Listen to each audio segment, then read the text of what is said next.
my very favorite sign from Saturday's March for Our Lives. This girl wants to know if freedom really is more important than safety. Simple answer? Yeah.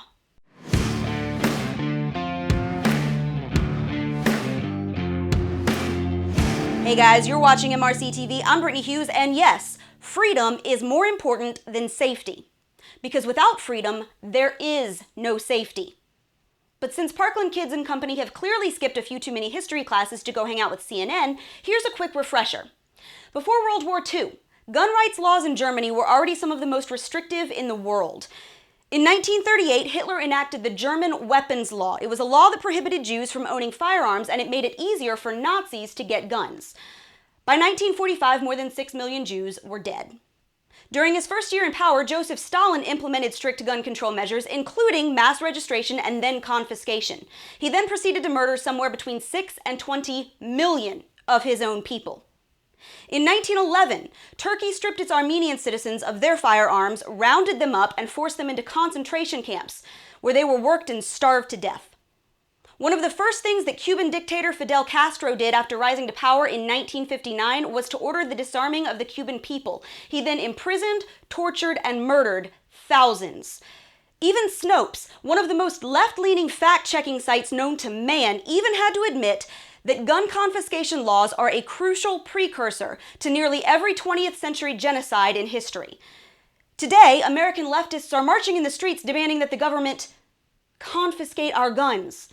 And the few who don't want an all-out Second Amendment repeal want us to be left with pea shooters that fire spitballs and bubbles. Because I guess if we ever have to face down tyranny or defend ourselves, the last thing that we would want is a gun that could actually hurt somebody.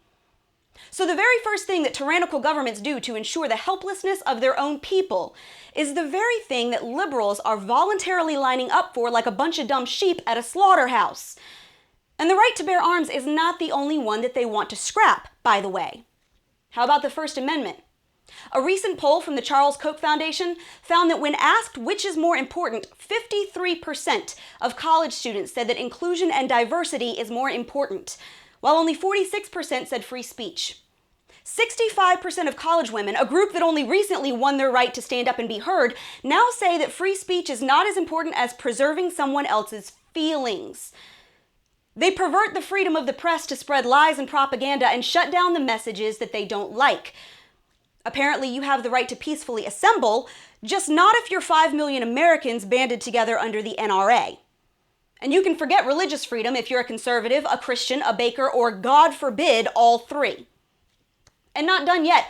One of the biggest sparks that ignited the American Revolution was the passing of the Sugar Act of 1764 and the Stamp Act of 65. Why? Because the British Parliament did not believe that colonists were paying their fair share in taxes. Now, the American left is lobbying for the government to jack up taxes on ourselves, particularly on those Americans who've worked the hardest and had the most success. They are actually limiting their own ability to succeed and enjoy what they have earned without it being stolen by a government who will blow it on dumb crap. They praise socialism, which has killed more than 100 million people worldwide. They get all tingly when the government forcibly seizes land from states and the taxpayers who live in them. They even deny unborn children their very right to life. Across the board, progressives are literally advocating for the very things that we used to go to war over. And see, this is what happens when you raise a generation that forgets its own history. They will happily trade freedom for security and lose both. We are not the first generation to march and protest over our rights. Millions who came before us fought, bled, and died to secure those rights. Countless victims under oppressive regimes worldwide would have done anything to have these rights. You just may be the first idiots lining up to voluntarily surrender them. And that's your Reality Check, America. Make sure you subscribe to us on YouTube, like us on Facebook and Twitter, and stay sane out there.